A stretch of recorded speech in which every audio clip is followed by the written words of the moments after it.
The first theme, of course, was what can we look at improving? If we look at suggestions that we've had over the year from the community, how can we improve the framework?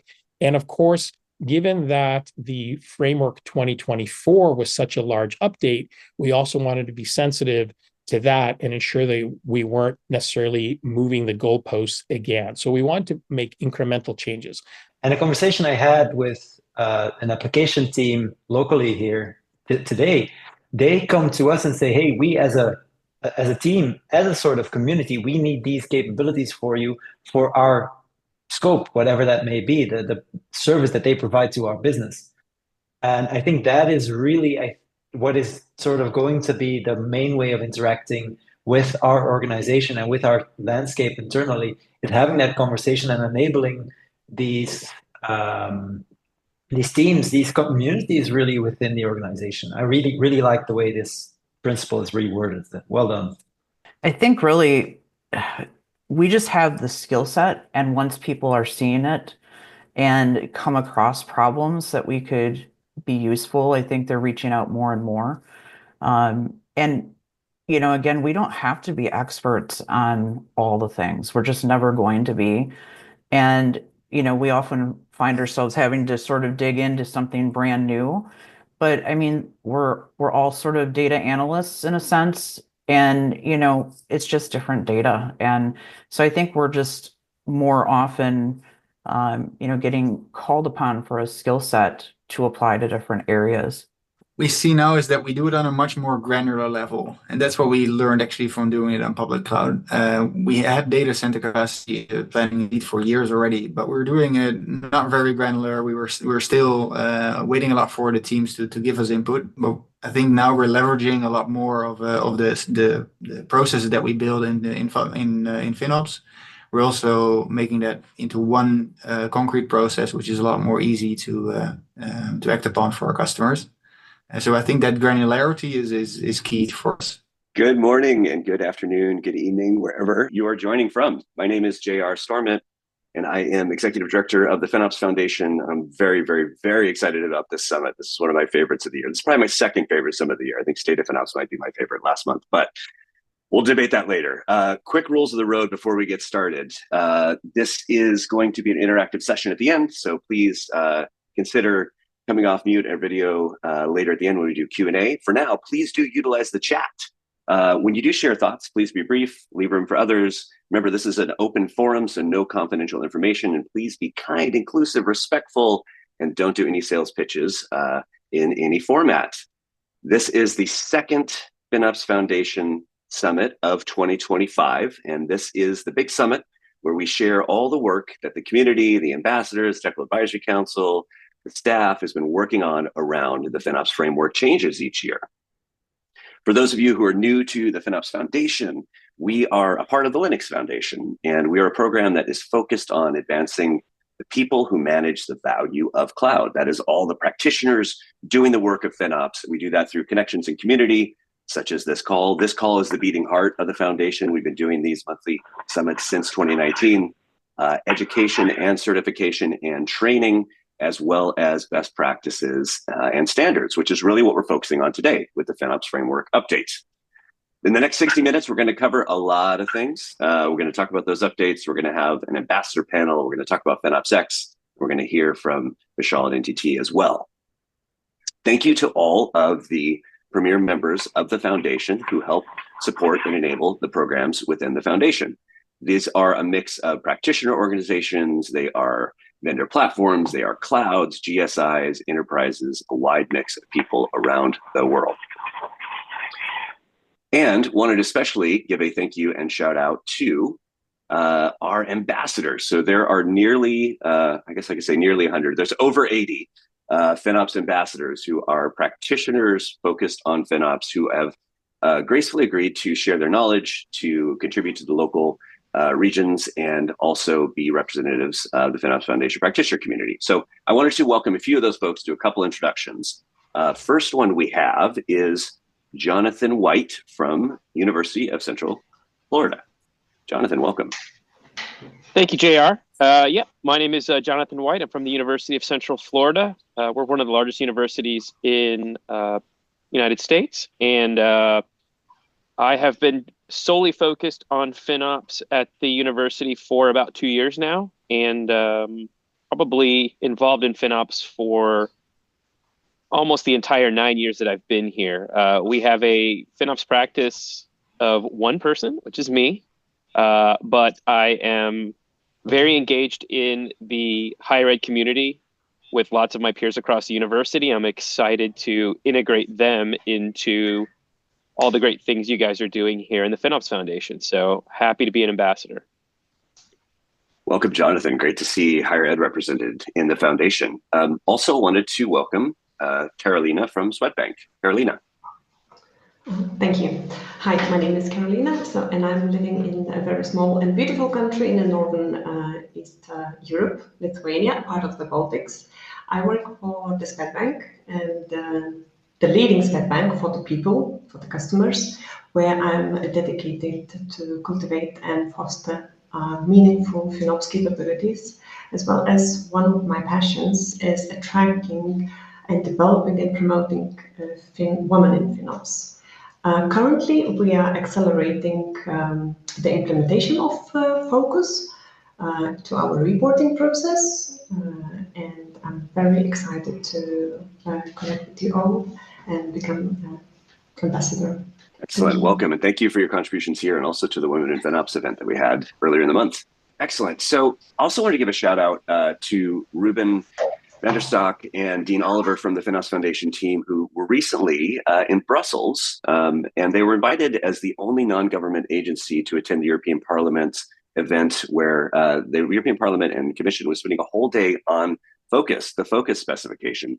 They had over 130 attendees from various institutions around Europe, 200 in the live stream. And we're excited to also announce that Julian Radu, who is pictured there, excuse me, at the top right with the Fox, the FinOps Fox, Julian, who is project leader at the European Parliament, is also now joining as a FinOps ambassador as they are working to push out Focus adoption across the European Parliament and Commission agencies. So really exciting to see that, and we hope to hear from Julian on a future call. For those of you who are at FinOps X Europe Barcelona, Julian also presented on the keynote there. We'd also like to welcome a couple of new governing board members who are premier members of the foundation. First is Aviv from Adaptive 6. Aviv, welcome. Thanks, JR. So I'm very happy to be joining the governing board. Some consider me to be the tallest guy in FinOps. Not sure if that's accurate. I also have the little fox here, by the way. So I'm the CEO of Adaptive 6. We're in the space of cloud cost governance. We primarily work with Fortune 500 companies, helping them detect and remediate shadow waste, all of these hidden inefficiencies that you typically have, and so on. I'm always happy to chat about cost optimizations or shadow waste, so really feel free to hit me up. And for those of you who are visiting X Day in London in a week and a half, we're also doing an amazing event over there after X Day in an Arsenal soccer match. So just look me up, Aviv Revac, and I'd be happy to meet you as well. Thank you. Thanks, JR. Thanks, Aviv. I'm excited to see you in 2 weeks in London as well. Also, John Purcell from Do It. Are you on the line? I am, JR. Hey there. It's good to see you. Thanks for the opportunity. It's great to be with everybody. So, John Purcell, Chief Product Officer at Do It. We're a company that has been in existence since 2011, helping over 4,000 customers with what we call end-to-end FinOps, really helping them to sort of go beyond just sort of raw insight recommendation, but to deliver the actual outcomes as promised by FinOps across their business. So proud to be doing that on an international basis. So for over 4,000 customers, delighted to be part of the governing board of the foundation. Love the work you've been doing here over the last several years. JR, we go back a ways back to our cloud health cloudability days. So it's great to be with you here and excited to get after it with you. I love seeing people like you come through the ecosystem after all these years and still stay in it. I know there's a whole group of FinOps ecosystem folks who did this for a decade or more, some of us. So great to see you again, John.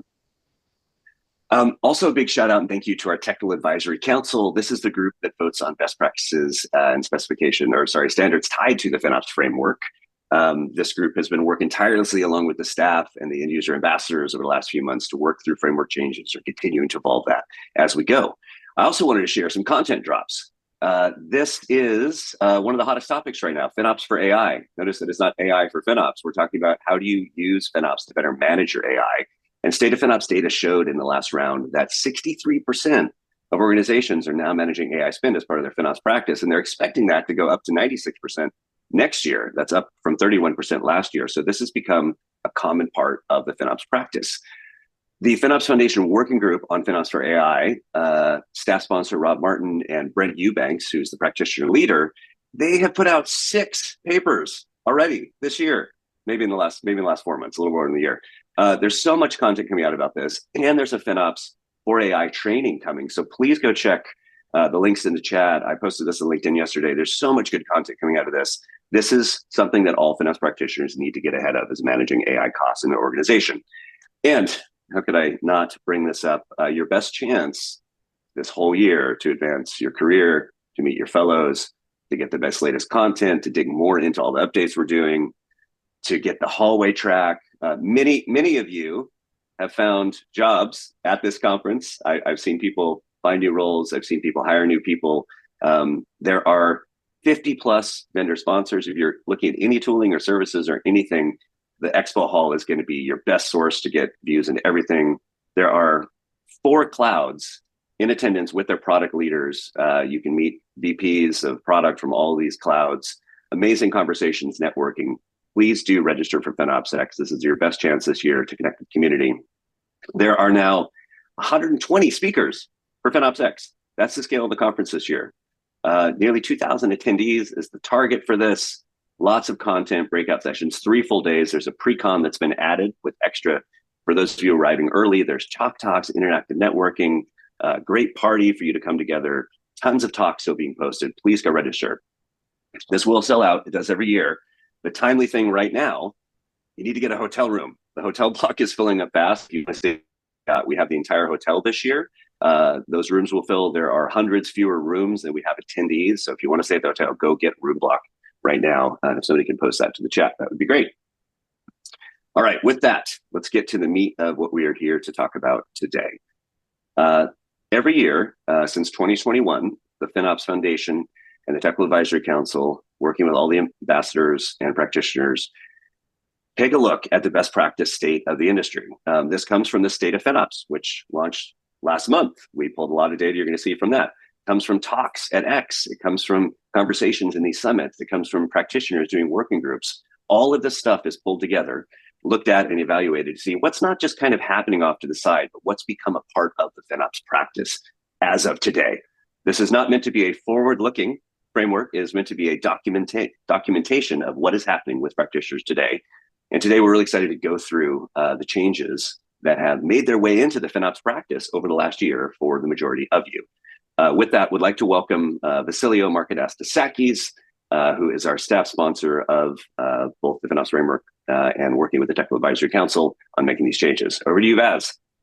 Thanks, JR. Hey, everybody. I always like to say my unofficial role here at the FinOps Foundation is really to serve as a cautionary tale to the community.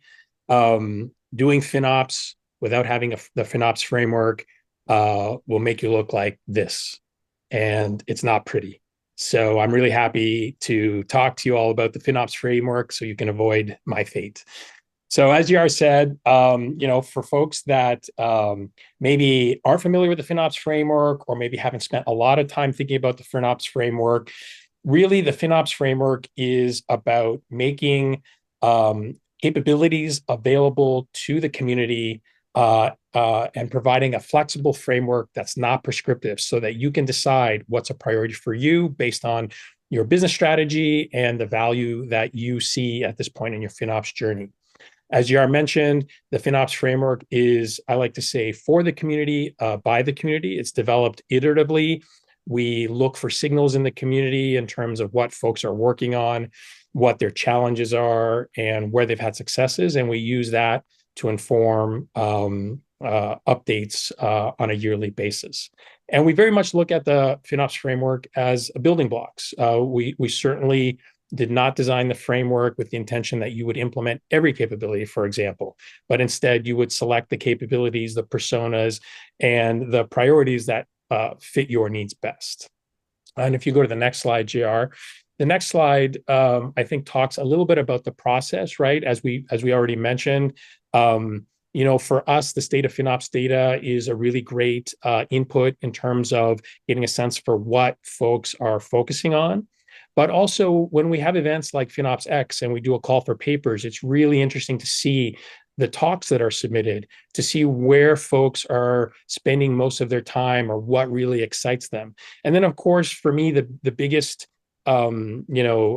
place where that helps inform the framework is the conversations. When we go to events, when we go to community calls, even these summits, listening to the questions and the comments folks have, it all serves as input towards updating the framework. Then, of course, we work hand in hand with our technical advisory council to review and triage suggestions, to see what makes sense, how can we improve the framework, what's a priority for the upcoming year. And we usually do this on a yearly cadence, starting in the fall and wrapping up in March, like we are here today. Next slide, GR. And so, as we mentioned, the State of FinOps really plays a big role. And this slide is an example of some of the data that we gathered from this year's State of FinOps. The real interesting item that was highlighted is folks working in public cloud. Workload optimization and waste reduction is really the top priority of folks. And of course, you can see the full State of FinOps data at data.finops.org, the results from the survey. But this slide is interesting because the other signal that we got from the State of FinOps data is the community not only is working in public cloud, but it's also being asked to tackle activities in addition to public cloud. And if we go to the next slide, GR, we can see some of this data summarized. We have heard from our community that they're being asked to look at SaaS usage and spending, to look at licensing, to apply their capabilities and the successes they've had in public cloud to data center and to private cloud. And if you go to the next slide, another thing that surfaced from the State of FinOps data was also looking to see what elements of the framework were practitioners borrowing and applying to these other activities that they're being asked to do. And what's really notable, if you look at the very first slide where we started with public cloud and optimization being the top priority, for these other areas of activity, you'll notice that the majority of the capabilities are coming from really two domains in the framework. It's understanding usage and cost and quantifying business value. So these domains really are the sort of foundational areas when practitioners are trying to get their arms around understanding usage and cost in a new area. So it's almost as if the FinOps journey in public cloud is being repeated in these areas. And so what we really tried to do this year with the framework, and Jared, if you go to the next slide, is really look at three key themes. The first theme, of course, was what can we look at improving? If we look at suggestions that we've had over the year from the community, how can we improve the framework? And of course, given that the framework 2024 was such a large update, we also wanted to be sensitive to that and ensure that we weren't necessarily moving the goalposts again. So we wanted to make incremental changes.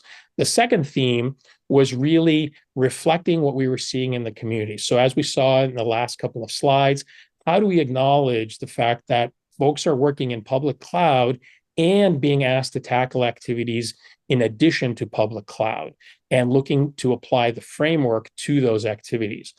And then finally, and this is a really important one for me, was finding the balance between cloud and what we're calling cloud plus. How do we update the framework to honor the fact that practitioners are being asked to tackle activities in addition to cloud because of the success they've had in cloud, but also update the framework to reflect those new areas of activity? So those were our main three themes in terms of going into the Framework 2025 update.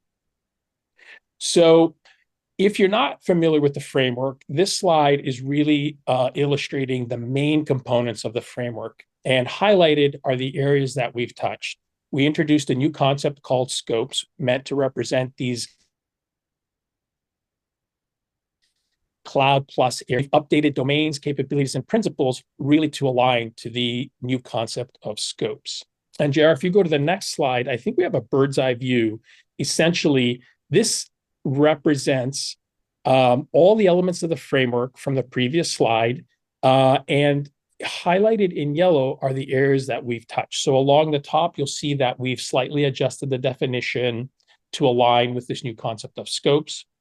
On the far left, you'll see that we updated 4 principles.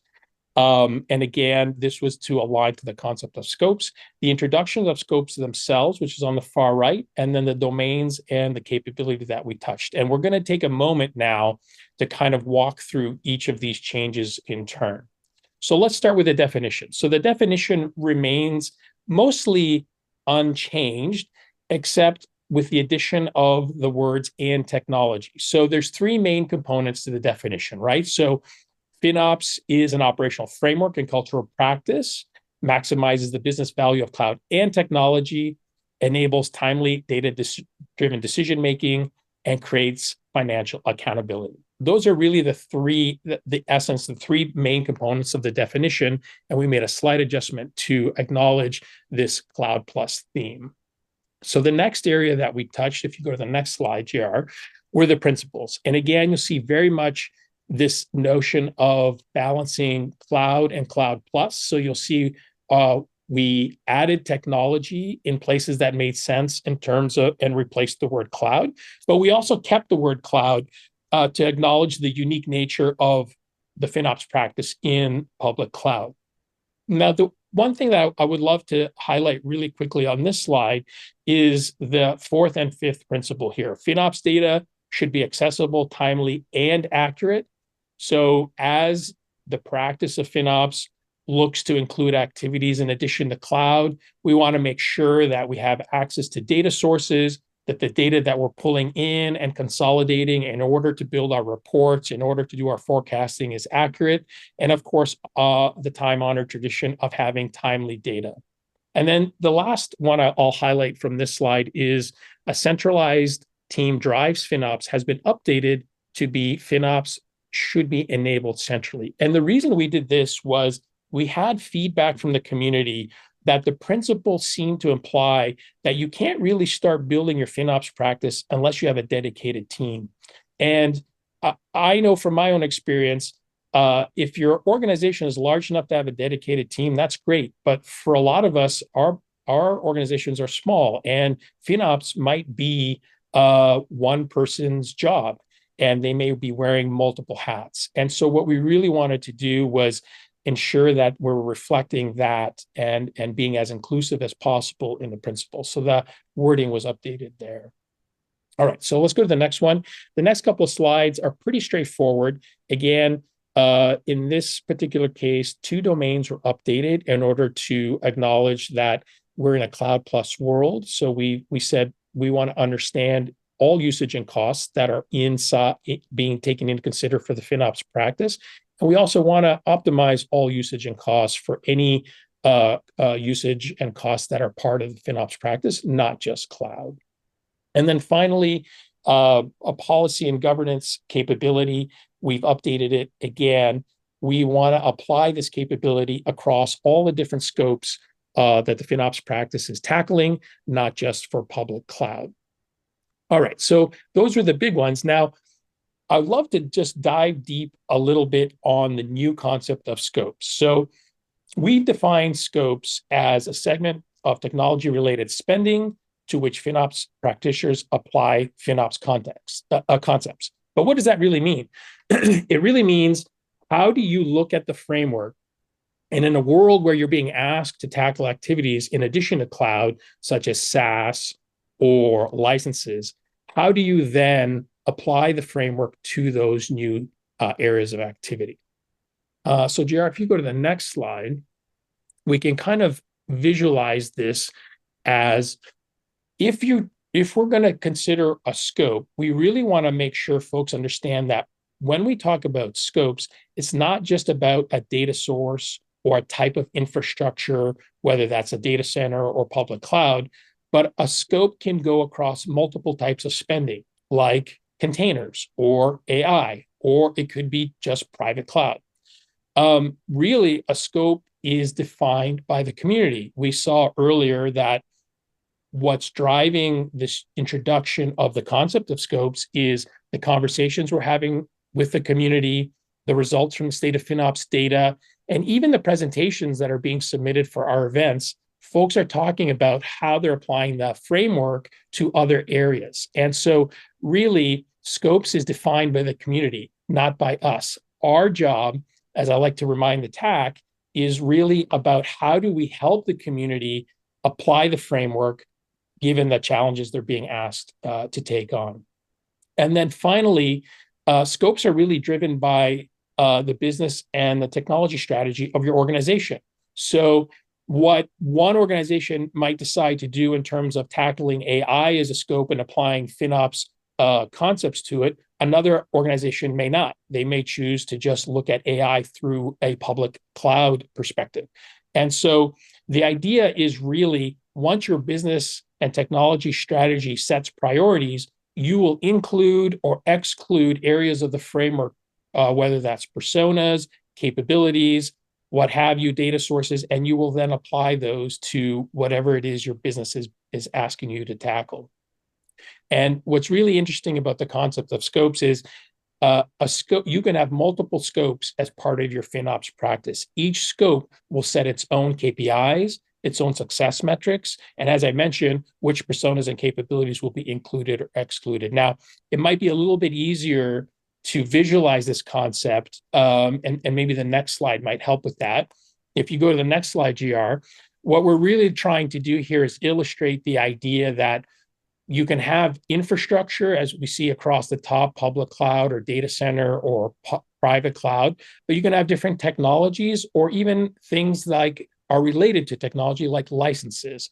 And so all these are examples of different types of scopes.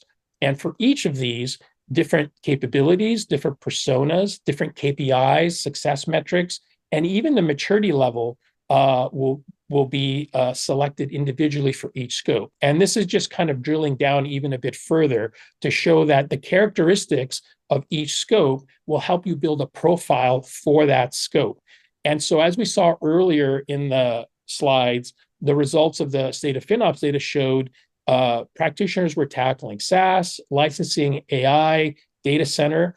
And so for each one of these scopes, different personas will be involved, different capabilities, but also you will decide on different success metrics. In fact, you may exclude certain things. Perhaps for now, the goal with AI is just data ingestion and allocation to understand where your spending is. And you're not going to look at optimization the way, for example, we saw in the State of FinOps data for public cloud, folks are prioritizing optimization for the public cloud scope, if you will. All right, so I'm going to check a time check here too, because I like to talk, obviously. Jared, you want to go to the next slide? So this slide, if we kind of bring everything that we've talked about, you know, the updates to the framework, the concept of scopes together, and reimagine the framework poster. If you thought about the framework poster almost as a funnel, where if we started at the top, we had our business strategy and technology strategy setting priorities. And FinOps is the bridge between those two.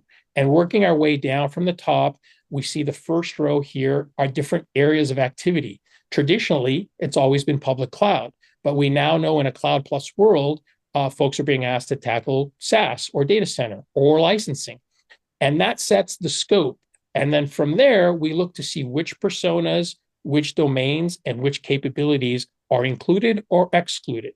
So, Jared, if you go to the next slide, an example of this is a scope of licensing. And again, this is just an example. We're not looking to prescribe these are the exact personas or capabilities, but to illustrate the concept that as FinOps navigates priorities set by the business and the technology strategy and is asked to look at licensing, some potential attributes of this scope are revealed, right? Which personas are going to be included, which capabilities will be included. And of course, what's not shown on this slide is what are the individual measures of success, KPIs, and at what maturity level do you want to tackle each of these capabilities? Perhaps, you know, allocation is really important and you're going to invest a lot of time there. But for the moment, forecasting is going to take a back seat until you get some more maturity and data and understanding of your data behind your licensing scope. And then, Jared, if you go to the next slide, I think we have another example of this. If we were to look at AI. And so here's an example where the community said, when we are being asked to look at AI, the capabilities that we're really focused on right now are capabilities from the understanding cost and usage domain, as well as from the quantify business value domain. And so then if we go to the next slide and imagine the scope of AI, whoops, we'll go one more, yep. And again, very similar to the licensing scope, your business sets the priorities. FinOps is the bridge with your technology strategy and your business strategy.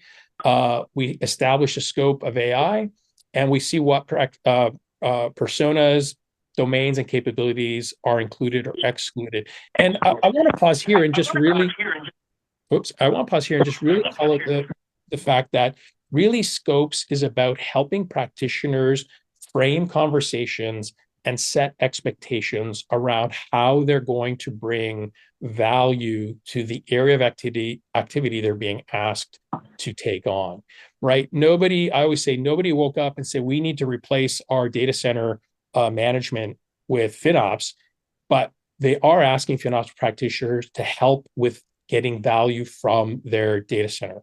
And our job here is really to say, okay, how do we look at the framework in the context of any scope so that practitioners and the community can figure out how they're going to bring value? And Jared, if you go to the next slide, I think really this is just a bird's eye view, just coming back now to, as part of the Framework 2025 update, reimagining the framework and giving you all a bird's eye view for all the different pieces that go part of this introduction of scopes and how you can start thinking about scopes. Is this the last slide, JR, or is there one more after this? Okay, yeah, this was the last one. All right, that's it for me for updating you all about Framework 2025, and we will have like a open discussion with the community in a little bit, and happy to answer questions and talk more about Framework 2025 and anything else that caught your eye. Really great rundown, Baz. There's so much density in there. So before we get into open conversation at the end, we wanted to bring in a couple FinOps practitioners who are living and breathing this work, who are all actually now FinOps ambassadors as part of this, and ask a few questions about how this is actually touching their practices, what's resonating, what's not, and then we'll continue to take questions and open up to the larger group toward the end. So let's do introductions as part of the initial asking of questions of this, as we've got a lot to cover here. And I think, feel free to jump in, but I think I want to start the first question with starting with Benjamin. And Benjamin, if you start with a little introduction to yourself as part of this, and we'll go to Amy after that. Maybe if you could share a bit about the way you're thinking about the FinOps practice in context, the FinOps framework in context of your practice, and how do you see yourself selecting like different building blocks of the framework, and how are priorities changing different scopes, and what does that look like for you? All right, awesome. That's a great question. So first of all, I'm Benjamin van der Maas. I'm a FinOps analyst / engineer, really doing everything, every bit of it at J&J. We have a great team to do that. We're a global practice, and we manage like all the big cloud vendors, a couple small ones. And the nice thing about us is that we build everything ourselves, every building block, every data pipeline, every bit of tool, every feature. So we have a lot of control. And that, I think, when I talk about the framework, that also gives us the strength to, first of all, build the capabilities that we see we need. But now as scopes evolve, something that I really like about this new evolution that Vishal just talked about is that we see different parts of our company needing different parts of our work. And with that I mean is it's not just scopes being data centers or like our data centers or AI or public cloud. We also see technology stakeholders like the Kubernetes team or the Databricks team or the storage team asking different things of us and needing different sort of flavors and capabilities of FinOps.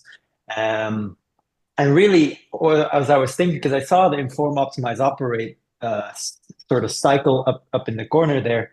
For us, I think really we've been through inform, optimize, and operate. I can very strongly feel us being in a new inform stage where we're just diverging more data and different levels because the scopes are changing.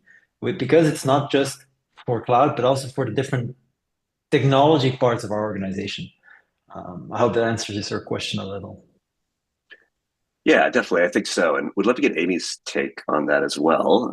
If you could do a quick intro also and tell us a bit about how it's intersecting into your practice, because I know you've got some software and SaaS baked into yours also, don't you? Exactly. Yeah. I'm Amy Ashby. I am a FinOps lead at Under Armour, and I'm also heading up a SAM initiative here as well. So I'm definitely in the scopes, doing a lot of software. I probably spend almost 50% of my time cloud and software at this point. So, I'm just listening to the updates today and really trying to think of a good analogy of how I look at the framework. And I think it really resonates to say that it's sort of like a cookbook, and there's always going to be the base things like, a stove or an oven, utensils, things to measure, kind of representing the data, and how it's allocated. And then I think what we're doing really with the framework is we're pulling different ingredients and recipes in the form of capabilities, in the form of any of the outputs that the community has created, kind of like run books in a sense. I kind of think of it maybe as a recipe. And then, we're individually sort of tailoring what we're trying to cook up to tailor it to what our role is and what our business is doing. And then when the scopes come in, I really feel like that's more like a cuisine, a different flavor. You might be using a lot of the same ingredients, but each cuisine's got something a little different. It's from licensing to AI to data center, et cetera. So I kind of think of it that way, and it's not so much of a having to do all the things, but it's more grabbing bits and pieces and applying it across the different scopes. And I find that I do that. I'm basically rebuilding the same things when I'm, dealing with SaaS and licensing as I was with cloud. And I also think that, the framework constantly evolving really gives, if you're doing things in a silo, you might not be thinking outside the box so much. And getting feedback from people in the community, having conversations really kind of makes you think of things in a different way. So I think the framework is really good for referencing and learning new things as well. Amy, I really love your recipe analogy. And I think for me, it makes me really happy to hear that analogy, because I think you're really touching on sort of the DNA of the framework, which is, yes, it's a recipe, but we all know when we follow recipes, sometimes we want to get a little creative and we might tweak certain things in order to sort of fit our palate, or in this case, what our business needs. So I really love that recipe analogy. I want to jump ahead to Christian, who we haven't heard from, and this idea of how scopes can be defined based on business needs and strategy. Scope for company A is going to be different than company B. It depends on your infrastructure, your needs, your business strategy. Christian, can you tell us a little bit about your practice and how you're thinking about scopes when it comes to your specific organizations and its needs? Yeah, of course they are. The short introduction, Christian de Wit, and part of Booking.com.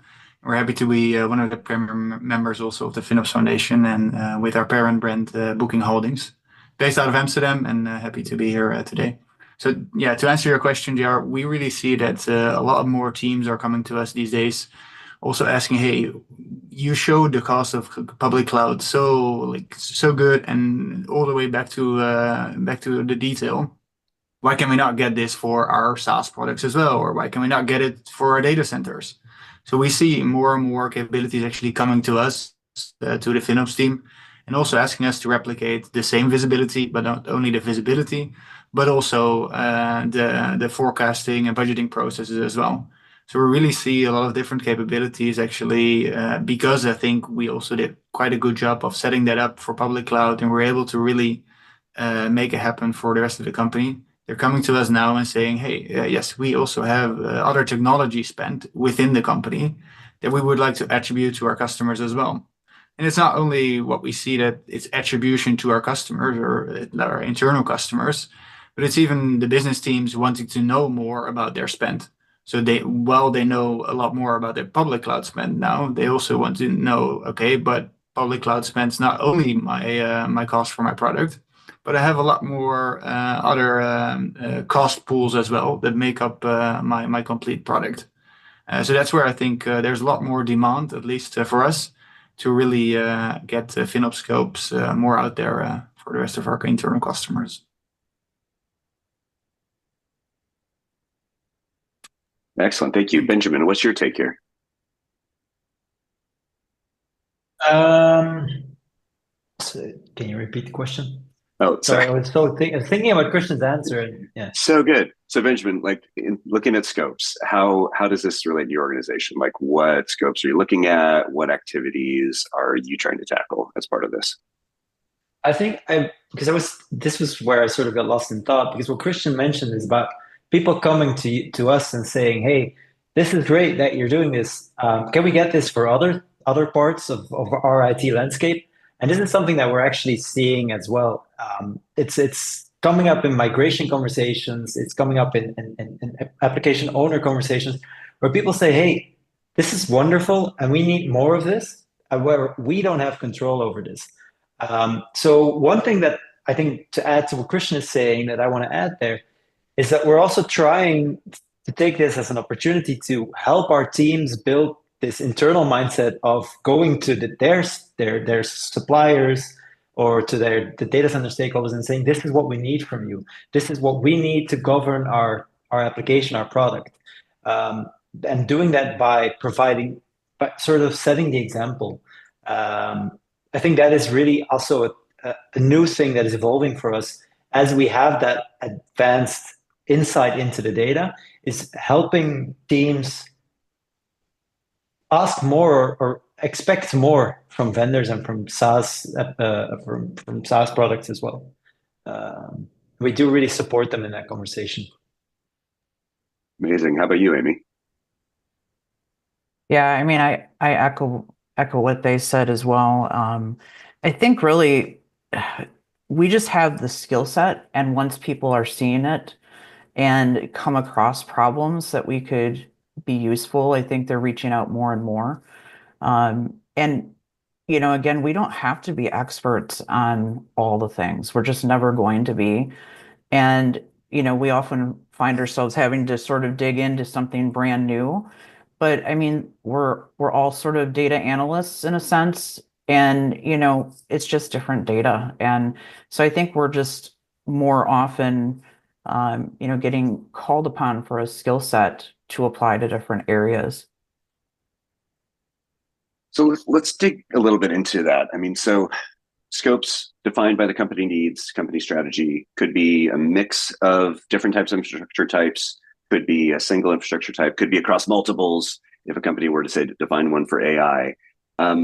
Looking at this, and Amy, I'll probably go to you first. Can you talk a little bit about the activities that are in scope for your practice when you're looking at one of these? Like are you applying the same capabilities to your public cloud scope that you're applying to SaaS, or are you looking at AI as well? Like, how are you splitting that out through the lens of what Baz showed, that it seems from the State of FinOps data that scope A may have a certain set of focus that is different than scope B? Are you selecting different building blocks from the capabilities to apply? For sure. I think I'm always starting with the basics. So I'm always starting, with data ingestion, allocation, visibility. I would say those are really at the core, because oftentimes when, especially for SaaS, when I'm coming in, sometimes the application owners just simply don't have that. They can't go into a discussion, into a renewal for that software, actually knowing their usage, and maybe sometimes having to do it last minute. So, my role really first and foremost is to make sure that they have that visibility and they understand their usage, because that really is going to be what drives those conversations when it comes to renewing. And I would say that's where I spend most of the time. And then I also kind of naturally along with that spend another good chunk of time trying to figure out what are the ways to optimize for this specific piece of software. So I wouldn't say that I necessarily get into a ton of capabilities with software, but I really think that's more of maybe maturity level, just starting, and getting into anomalies and setting up more alerting capabilities and things like that. I think will come as the maturity grows. But I would say today I'm really focused on a lot of the core capabilities. How about you, Christian? How are you applying different capabilities depending on where it's going? What does that look like in your practice? So there's one very concrete one here for us, which is forecasting. So I think we've done a very good job the last years to really build our forecasting practice for cloud. So we really really drill deep into almost account level basis. And we have a project cost owner set up where teams are really responsible for their costs. That was not really the case in data center at all. Like, it was just a lump sum of spend for us. And what we've been really trying to do is leveraging our forecasting capabilities that we have for public cloud to also recreate that on the data center side as well. So not only making our customers of our data center services aware of what they are leveraging there, what they're using there in workloads, but also making them forecast for those workloads as well. We're using almost, or at least we're in the process of utilizing the same kind of tools, the same forecasting models, and also just once a quarter, the teams get a request on not only to update their public cloud costs, but also to update their capacity forecasting for data centers as well. And we really saw that there were two completely different processes there, and I think at the moment, we have that much more controlled into one process, which is making it easier for all of our internal customers, at least.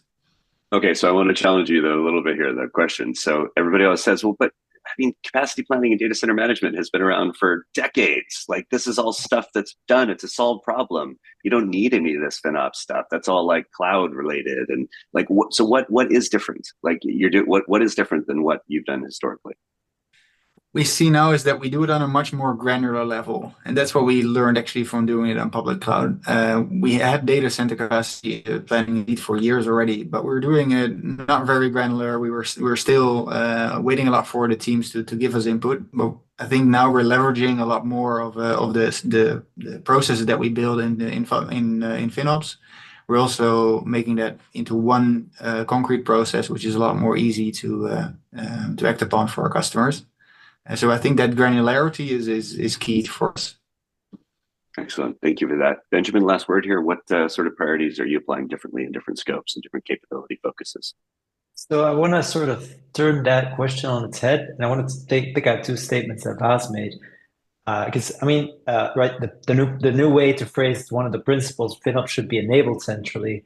And I feel like in this case, to answer your question, we are enabling our internal community, right? It says that the community should drive the scopes, not the foundation. And similar for us in our enormous 140,000, I think, people organization, we shouldn't be deciding what scope gets what capability. We simply cannot. It would be highly inefficient for us to do so. And a conversation I had with an application team locally here today, they come to us and say, hey, we as a team, as a sort of community, we need these capabilities for you for our scope, whatever that may be, the service that they provide to our business. And I think that is really what is sort of going to be the main way of interacting with our organization and with our landscape internally, is having that conversation and enabling these these teams, these communities really within the organization. I really like the way this principle is reworded. Well done. I just want to jump in here too, real quick, and just Benjamin reminded me as well, and I think his point is I don't want us to gloss over it, but it's very important. Now that we've released Framework 2025 and we have introduced the concept of scopes, and practitioners are working in these areas in addition to cloud, what we probably will see over the coming year through our conversations with the community is there a need to introduce new capabilities to the framework? I think Benjamin kind of touched on that. Depending on the service team he's talking to, we may need to introduce new capabilities. Are there capabilities that are in the framework that might need to be evolved further? For example, we have a SaaS and licensing capability which predated the SaaS and licensing scopes. So do we need to revisit those? So I think, Benjamin, your point is very valid. As you're having conversations and as your practice is evolving, that those signals will come back. We'll obviously continue talking, and we'll look to try and update the framework to reflect the state of your practice as you talk with your internal teams and apply the concept of scopes. So many questions coming in and so many things I want to keep the panelists for the discussion after we finish a few more bits here. So everybody hold your questions. This illustrated very much for me, like the framework, it's meant to be flexible. It's meant to be iterative. Each company is going to do a different way. It's driven by business strategy. These are things that you all are defining, that we're following, and we're documenting as you go. So really amazing to see that. Some deeper thinking about all of this, as illustrated through some of the slides, is on this Insights article that's on the screen. Every time we have a major update to the best practices, a FinOps Insights article lands. This article went live this morning, unpacking a lot of this. Read it, feedback. It's evolving, it's iterative. This stuff is moving so fast in the space because you all are innovating so quickly at the speed of cloud, one could say, that we want to hear, what's resonating, what's not. We'll continue to work with the community, the TAC, and the whole set of ambassadors to evolve this as we go. There are some excellent talks at FinOpsX that touch in these various areas.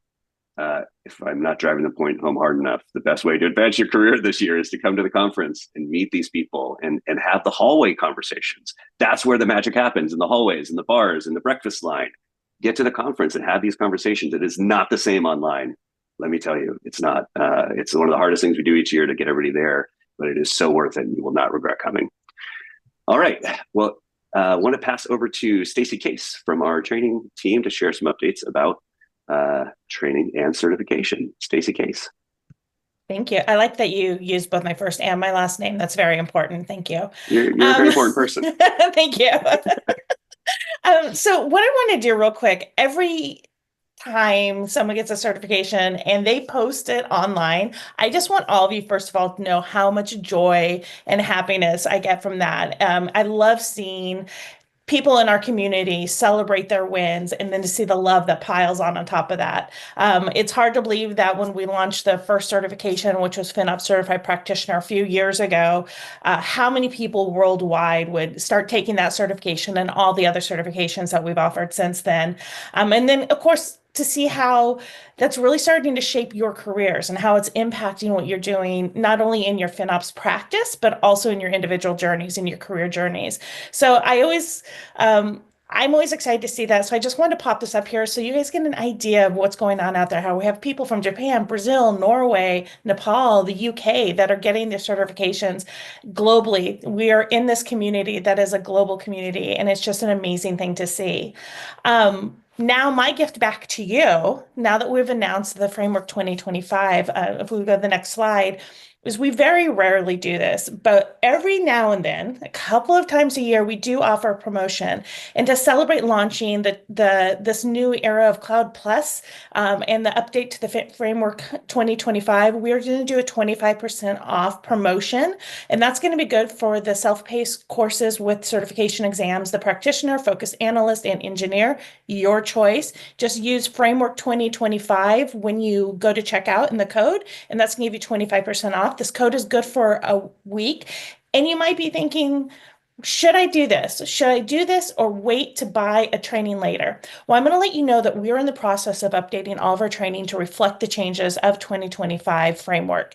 However, I would encourage you to purchase now while you get a can take advantage of this discount, this promotion, because we don't do these often. And once you actually register for the course, you have that access to the course for 12 months. So any changes we make in the next month, 12 months, you'll be able to access that course material, even after you take the certification. So again, I just encourage you to do that. It's a great time to learn about one of the new topics. If you haven't done it already, maybe that's focus analyst for you.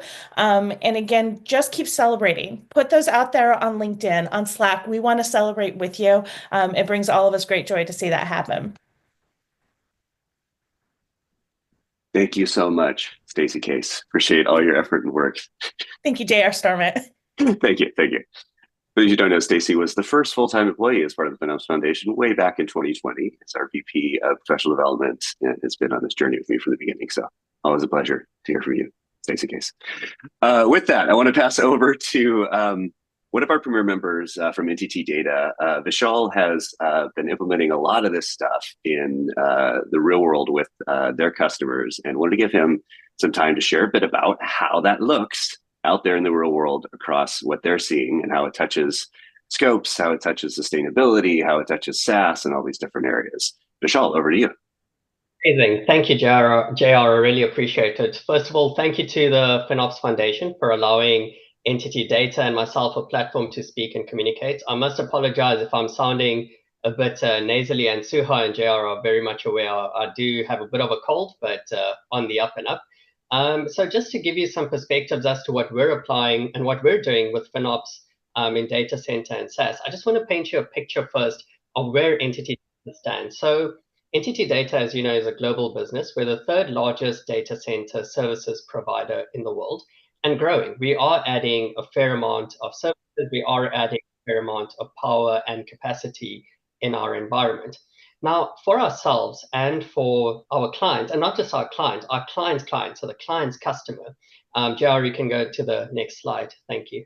We're always around creating value, and I think that goes by extension. FinOps is around creating value. FinOps is around extracting maximum value. And there's three intersections that we found that tends to, what our clients are actually focused on. And by extension, it's not necessarily cloud cost. It's just, think of technology at large. But there are three aspects that we are focusing on at the moment, and that is around optimizing our pricing structures and our pricing models, as well as reducing the costs from a cloud or technology point of view and consolidating that. From a SaaS point of view, it is to reduce the waste and to eliminate that to maximize the ROI. I think Vas and Benjamin and Christian did allude to that earlier on. And from a data center point of view, which again got mentioned very, very articulately, and I don't think I'll be as stoic in that, and that is around optimizing workload placement as well as that resource utilization. Now, from a market perspective, just to give you another sense, now NTT Data for data centers, we prefer owning the entire value chain. So that includes not just leasing land, but it's around organic expansion, it's around land acquisition, and beyond that, it's around operational efficiencies as well as governance. You saw that picture, it's a large footprint. A big initiative for us is around providing net zero services and getting our data center operations to be net zero by 2028. And that's not just in data operations, but that's also within the supply chain. Beyond this, it's not just planning for today, it's also planning for the future. And similar to what we had seen earlier on, the market growth is estimated to be around 14% or north of that through to 2028. And a big portion of that is coming from AI. Moving on to the right here, there's a portion of SaaS which is also growing. And that SaaS market will continue to explode, even though it's super saturated at the moment. What we're also seeing is within the SaaS market, there's a component of AI which is coming there as well. So clients, customers, businesses, enterprises, they want to have a very, very strong element of AI in their products. What is being done to fill in the gaps? And that's typically the type of work NTT Data does. And, this is all market information, is that we want to try and actualize businesses' potential through cloud transformation work and to ensure that businesses, enterprises, individuals, software suites, etc., technology stacks are able to scale. They are able to remain resilient, and recent through modernization. There's an element of agility, there's an element of movement, and without a doubt, an element of security in that stack. What does all of this mean, and how are we applying FinOps through all of this? Now, FinOps, as you've seen earlier on, it's a way of being, it's a principle, it's a framework, it's a foundation, it's beyond anything one can imagine. And taking that thinking and applying it, for example, in our data center operations, what that is bringing in is more or less three components that we are starting to see, and what we are applying actually. So the first one being sustainability. So extending our FinOps carbon offering and thinking into the data centers to help with continuation of growth and expansion, as well as that monitoring around Scope 2 and Scope 3 emissions. Now that is being done all internally. The second component here is around adding value. And again, not just adding value to our clients, but to ourselves and to our client's client, the client's customer. And that is through planning and estimating for current operations as well as growth. Having a one view across the globe. So we're not just treating data centers as a single entity, like a better way to put it, but it's having a complete picture, a complete view. At any point, we're managing workload placements through continuous optimization. We're ensuring that resources are more effectively managed, machine right-sizing, and there's a lot of work being done around compute and storage placements throughout the world in an entity data world. And the last bit here, sorry, Jared, just the previous slide. The last bit here is around extensive FinOps. Sorry, the slide just moved, but yeah, just on the previous slide. Yeah, policy and governance are having standardization across our data center operations as well as governance. And that's the sort of stuff that we are busy with at the moment, and bringing that FinOps principles right down to the root level. And it's practical work. It's doing a lot of the, it's sometimes important to be bird's eye view, and sometimes it's important to do work in the weeds. And that's the sort of stuff that we are doing at the moment. And the last bit here is observability and viewpoints across the data center, as I've mentioned. In a SaaS context, now SaaS is becoming very interesting. A lot of this was already alluded to. So in a cloud/technology and usage space, we're continuing to do a lot of work around improving licensing. And this is just a case study of sorts. We did some work with a client recently that had a fair amount of spend, and a big portion of that was around licensing. So trying to bring in that component of cost savings and technology benefit actualization for this entire stack of products. We just found, there were some people that had left the business, licenses were still intact, and we just said, surely there's a better way to do all of this. So that was, just sharing some experiences over there. By extension, bringing in FinOps Carbon and cloud sustainability, because we are continuing to see through ESG reporting, for example, certain methodologies around cloud sustainability need to remain, and we've been doing a lot of work in that through the FinOps Carbon offering. The basics have not changed, and I think this is important to understand. So the basics and whatever comes in that inform phase in the FinOps framework, improving data ingestion, and data ingestion continues to grow and expand, and sometimes consolidating that can also be an effort and take some time. That continues to be a big focus for entity data as well as the clients. Improving reporting and analytics. Some clients continue to work in Power BI, for example. Some are evolving into more in-house products. Some are doing various types of reporting. So we fit in wherever we can, and we continue to do a lot of work in that space. The third component, rather, under the basics is managing anomalies through observability, but not only that, but also through automation. So finding ways to automate that and finding ways to remove certain human intervention when it comes to managing those anomalies. Without a doubt, this journey continues for not just for ourselves, but for the market and for our clients and everyone. And that is that we continue to do a lot of work with our clients through culture change, mindset change, and emphasizing that FinOps is a journey. This isn't a one-size-fits-all approach, and it's not a one-time exercise either. For continuous improvement, and I did just make some notes here, that aspect around smaller improvements and smaller increments through FinOps assessments is becoming quite important, and that's what we're continuing to see. I think that's a great point there around building relationships, but also partnerships for tooling and services. I mean, remaining best of breed, remaining top of mind, remaining, I think, relevant and recent, I think, is also becoming quite important. And as we know, the SaaS market, the FinOps market continues to grow and somewhat saturate at the same time. So continuing to remain, finding ways to differentiate is something that we're continuing to do and continuing to see. And lastly, just in terms of filling in the gaps, if I can call it that, we're observing that, and again, this was work done with a recent client where, and I'll just take a very quick example. So this client, a very large, financial services business, they had an on-prem presence, but there were certain portions of their operations which existed in the cloud. And the question typically went, well, why can't we not just take some of this workloads into the cloud? And the answer was, it's not always possible.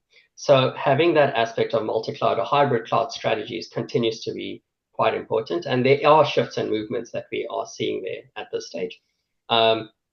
There are elements around application rationalization. So consolidating applications or taking some of them from on-prem into the cloud, breaking up the applications a little bit, that continues to be some work that we are continuing to see as well.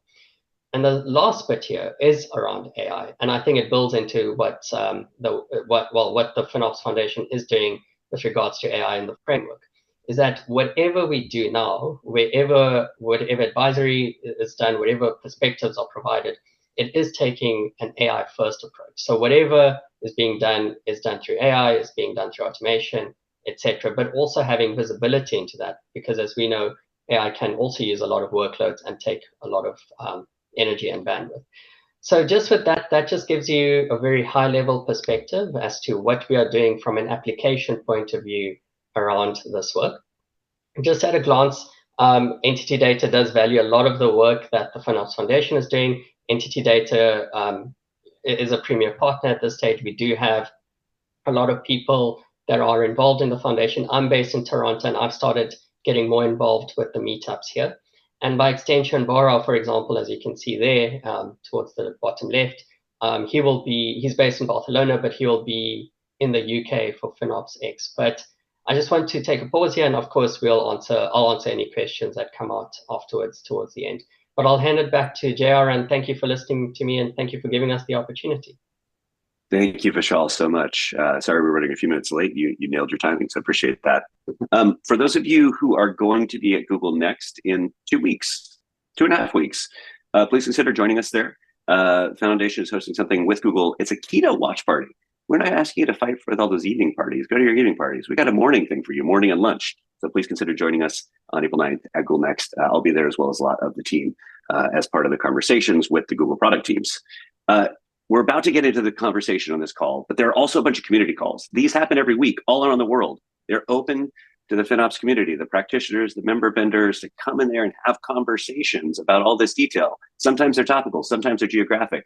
You can join any of them. Mike Fuller from Australia often joins the US East one because the time zone works out for him. Pick one of these and continue the conversation in these. Go to finops.org/events. They're happening constantly. It's an open forum for conversation. Hey everyone, producer Andrew here. I hope you enjoy this video as much as I enjoy sharing all of these amazing FinOps stories, best practices, and expertise. Please take a moment to like, subscribe, click the notification bell, and leave comments and questions for our speakers. Check out more FinOps content on our YouTube channel. We appreciate the support.